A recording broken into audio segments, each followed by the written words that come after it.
दी loud Bihar आप इस channel से जोड़कर रोजाना ताज़ा अपडेट पा सकते हैं, जैसे दिन भर की ताज़ा खबर, सरकार की नई योजनाएं, नए नियम, स्कूल कॉलेज स्कॉलरशिप, रोजगार। प्रधानमंत्री मोदी का बिहार दौरा और विकास परियोजनाएं। विक्रमगंज और काराकाट में पीएम मोदी ने की 50,000 करोड़ से अधिक की परियोजनाओं की सौगात। प्रधानमंत्री नरेंद्र मोदी ने 30 मई को बिहार के विक्रमगंज और काराकाट क्षेत्रों में 50,000 करोड़ से अधिक की विकास योजनाओं का उद्घाटन और शिलान्यास किया। इन परियोजनाओं में सड़क, रेलवे, ऊर्जा और बुनियादी ढांचे से जुड़ी अनेक योजनाएं शामिल हैं। इस अवसर पर मुख्यमंत्री नीतीश कुमार भी मंच पर मौजूद रहे, जिससे दोनों नेताओं के बीच की राजनीतिक समन्वय की झलक भी देखने को मिली। पटना में भाजपा नेताओं की बैठक, पीएम मोदी का जमींदारी प्रथा खत्म करने का संदेश। प्रधानमंत्री नरेंद्र मोदी ने 30 मई को पटना में भाजपा सांसदों, विधायकों और वरिष्ठ नेताओं के साथ अहम बैठक की। इस दौरान उन्होंने संगठन में जमींदारी प्रथा जैसी प्रवृत्तियों को खत्म करने की आवश्यकता पर बल दिया और पार्टी के भीतर लोकतांत्रिक मूल्यों को मजबूत करने की नसीहत दी। पीएम मोदी ने ऑपरेशन सिंदूर की सफलता को संगठनात्मक रणनीति की एक बड़ी उपलब्धि बताते हुए इसे जमीनी स्तर तक प्रचारित करने की बात कही।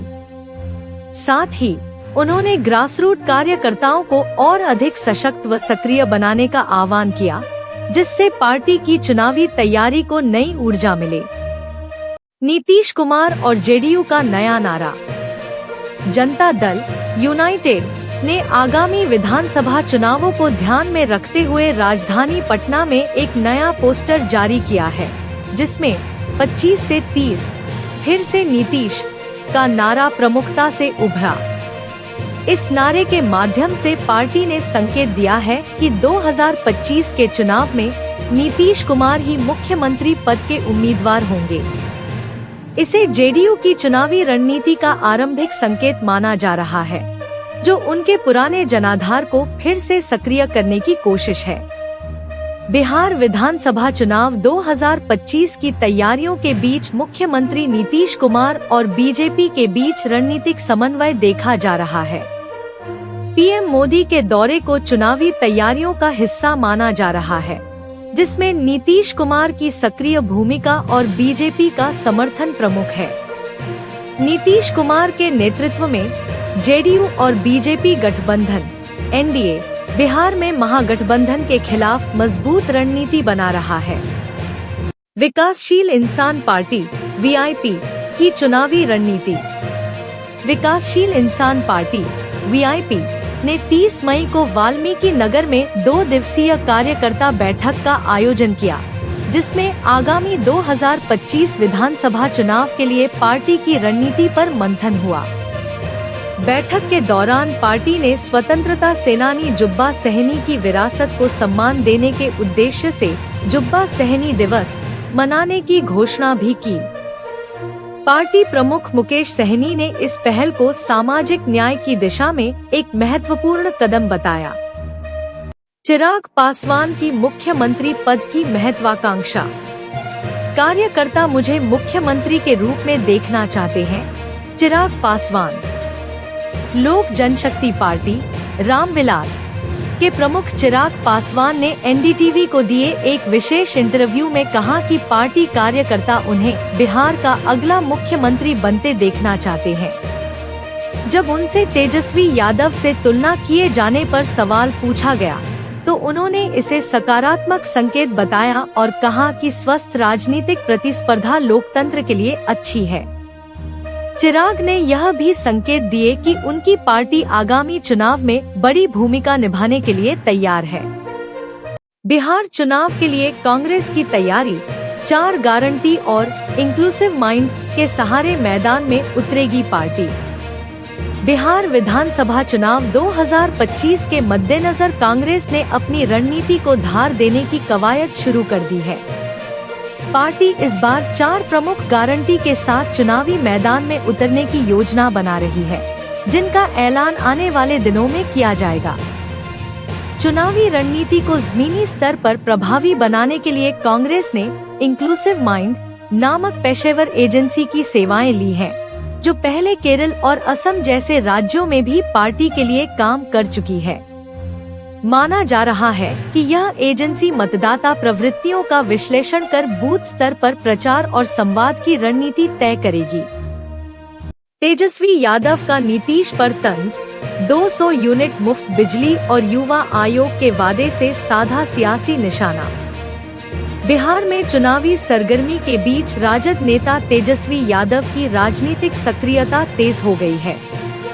एक जनसभा को संबोधित करते हुए उन्होंने मुख्यमंत्री नीतीश कुमार पर तंज कसते हुए कहा कि उन्हें केवल स्क्रिप्टेड जानकारी दी जाती है, ज़मीनी हकीकत से उनका कोई लेना देना नहीं है।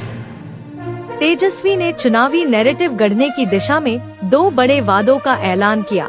बिहार में 200 यूनिट। बिहार में आगामी लोकसभा उपचुनावों को लेकर राजनीतिक हलचल तेज हो गई है। किशनगंज और पूर्णिया सीटों पर उपचुनाव की संभावना जताई जा रही है, जिसके चलते सभी प्रमुख दल सक्रिय हो गए हैं। किशनगंज लोकसभा उपचुनाव। किशनगंज सीट पर 2024 के लोकसभा चुनाव में कांग्रेस के मोहम्मद जावेद ने जीत दर्ज की थी, जबकि जेडीयू के मुजाहिद आलम दूसरे स्थान पर रहे थे। इस सीट पर मुस्लिम मतदाता निर्णायक भूमिका में हैं, जो कुल मतदाताओं का लगभग 68% है। कांग्रेस ने इस सीट पर अपनी पकड़ मजबूत की है, जबकि जेडीयू और भाजपा दोनों ही इस सीट पर अपनी स्थिति मजबूत करने के लिए प्रयासरत है। पूर्णिया लोकसभा उपचुनाव। पूर्णिया सीट पर 2024 के लोकसभा चुनाव में कांग्रेस के पप्पू यादव ने जीत हासिल की थी। यह सीट हिंदू बहुल क्षेत्र है, जहां भाजपा की मजबूत उपस्थिति रही है। हालांकि पप्पू यादव की जीत ने कांग्रेस की स्थिति को मजबूत किया है, लेकिन भाजपा इस सीट को पुनः अपने पक्ष में लाने के लिए रणनीति बना रही है। वक्फ संशोधन विधेयक पर विवाद। वक्फ संशोधन विधेयक पर जेडीयू में विरोध के सुर। 5 मुस्लिम नेताओं ने दिया इस्तीफा। जेडीयू द्वारा वक्फ संशोधन विधेयक का समर्थन किए जाने के बाद पार्टी के भीतर असंतोष उभरकर सामने आया है। पार्टी के 5 मुस्लिम नेताओं ने इस कदम के विरोध में सामूहिक रूप से इस्तीफा दे दिया। वहीं राजद नेता तेजस्वी यादव ने इस विधेयक को असंवैधानिक करार देते हुए इसकी आलोचना की और कहा कि वे इसे सुप्रीम कोर्ट में चुनौती देंगे। उन्होंने आरोप लगाया कि यह विधेयक अल्पसंख्यक समुदाय के अधिकारों का उल्लंघन करता है और सरकार की मंशा पर सवाल खड़े करता है। बिहार पुलिस में बम्पर भर्ती। 1 लाख रुपए से अधिक वेतनमान वाले पदों के लिए आवेदन शुरू। बिहार में सरकारी नौकरी की तैयारी कर रहे युवाओं के लिए बड़ी खुशखबरी है। बिहार पुलिस अधीनस्थ सेवा आयोग BPSSC ने उच्च वेतनमान वाले पदों पर भर्ती प्रक्रिया की शुरुआत कर दी है। इन पदों के लिए वेतन 1 लाख रुपए से अधिक तक निर्धारित है, जिससे यह अवसर राज्य के युवाओं के लिए बेहद आकर्षक बन गया है। आयोग ने योग्य उम्मीदवारों से ऑनलाइन आवेदन आमंत्रित किए हैं। भर्ती प्रक्रिया में पारदर्शिता सुनिश्चित करने के लिए विशेष निगरानी तंत्र भी लागू किया गया है। इस भर्ती को राज्य सरकार की उस घोषणा से भी जोड़ा जा रहा है, जिसमें युवाओं को बड़ी संख्या में रोजगार देने का वादा किया गया था। पटना मेट्रो का शुभारंभ अब नजदीक। अगस्त 2025 तक होगी शुरुआत। पटना में मेट्रो सेवा के इंतजार का अंत जल्द होने वाला है। पटना मेट्रो परियोजना के पहले चरण में कुल 26 स्टेशनों के साथ लगभग 32.91 किलोमीटर लंबी 2 मेट्रो लाइनें बन रही हैं।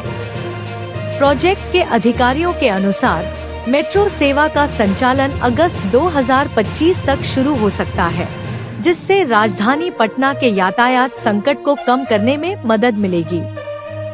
यह मेट्रो सेवा शहर के महत्वपूर्ण इलाकों को जोड़ने के साथ साथ यात्रियों को तेज, सुविधाजनक और पर्यावरण अनुकूल यात्रा विकल्प प्रदान करेगी। दरभंगा मेट्रो परियोजना में प्रगति। 2029 तक शुरू होने की उम्मीद। दरभंगा में मेट्रो सेवा शुरू करने की तैयारी जोरों पर है। इस संदर्भ में केंद्रीय सार्वजनिक उपक्रम राइट्स लिमिटेड ने नगर विकास विभाग को परियोजना की सर्वे रिपोर्ट सौंप दी है। सरकार के अधिकारियों का कहना है कि इस परियोजना के सफल क्रियान्वयन के बाद दरभंगा शहर में सार्वजनिक परिवहन व्यवस्था में काफी सुधार होगा। अनुमान है कि मेट्रो सेवा 2029 तक यात्रियों के लिए शुरू हो जाएगी, जिससे क्षेत्रीय विकास को नई गति मिलेगी। बिहार में किसान आंदोलन की सियासी हलचल, एमएसपी गारंटी और कृषि ऋण माफी को लेकर सरकार पर दबाव। बिहार के किसान नेता केंद्र और राज्य सरकार की कृषि नीतियों को लेकर विरोध तेज कर रहे हैं। मुख्य रूप से न्यूनतम समर्थन मूल्य (एमएसपी) की गारंटी और कृषि ऋण माफी की मांग को लेकर उन्होंने सरकार के खिलाफ प्रदर्शन की चेतावनी दी है। किसान नेताओं का कहना है कि यदि उनकी मांगें नहीं मानी गई, तो वे व्यापक आंदोलन करेंगे। विपक्षी दलों ने इस मुद्दे को जोर शोर से उठाते हुए सरकार पर किसान विरोधी नीतियां अपनाने का आरोप लगाया है। उन्होंने कहा कि सरकार ने किसानों की समस्याओं को नजरअंदाज किया है और उनका समर्थन नहीं किया जा रहा है। विपक्ष का यह भी दावा है कि आगामी चुनावों में यह मुद्दा किसानों के बीच बड़ा सियासी हथियार बनेगा। सरकार की ओर से फिलहाल कोई ठोस प्रतिक्रिया नहीं आई है, लेकिन यह विवाद आगामी राजनीतिक लड़ाई में एक अहम विषय बनकर उभर सकता है।